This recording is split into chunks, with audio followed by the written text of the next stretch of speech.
Hello my dear cute people, কি খবর সবার? আমার মনটা খুবই খারাপ, এত এত খারাপ। ঢাকা শহরের পিঙ্ক কালারের বাস উদ্বোধন হয়ে গেল। দুঃখের বিষয় হইলো এত এত কিছু হয়ে যাচ্ছে, আমরা সুযোগ সুবিধা নিতে পারতাছি না, এটা কোনো কথা? আরে ভাই, বাস সার্ভিস চালু করছে ভালো কথা। ঢাকার ভিতরে ঢাকার ভিতরে মানুষজন যাওয়া আসা করবে, আর ঢাকার একটু সাইডে বা বাইরে যারা থাকি আমাদের জন্য কোনো সুবিধা নাই।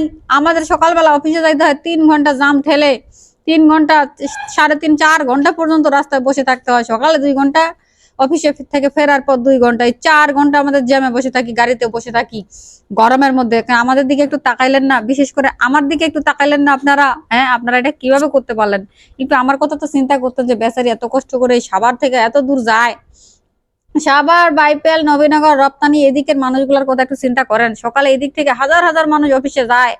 আর মেট্রো রেলও দিছে এমন জায়গা, মেট্রো রেল এখান থেকে যায় 300 টাকা খরচ করে মেট্রো রেলে যায়, উঠে তারপরে অফিস যাওয়া লাগে, এমন একটা অবস্থা।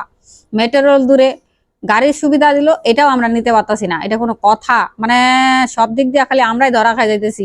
বিদ্যুতের সমস্যা দেখেন, ঢাকা শহরের ভিতর থাকে, আমাদের এদিকেই থাকে না। একটু ঢাকার সাইড তো, এদিকে আর বিদ্যুৎ মিদ্যুৎ থাকে না, মানে সবকিছু সমস্যা হইলো আমাদের এদিকে। কে ভাই, আমগুলোকে কি আপনাকে হিংসা নাকি? আমি বুঝি না ভাই, আমি কি দোষ করছি?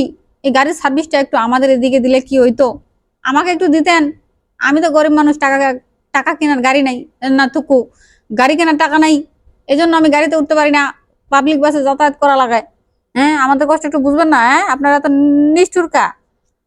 যাই হোক, কফি টফি খায়া কাজ শুরু করি, এরপরে নাহলে বসে আসে দৌড়ানি দিব। এই হলো আমার দুঃখের কথা, বুঝছেন? দুঃখের কথা শোনানোর জন্য আজকে আসছি। সবাই ভালো থাকেন, কারো দুঃখের কথা থাকলে কমেন্ট করে যান, দুঃখের কথা শুনবো আজকে সবার। টাটা।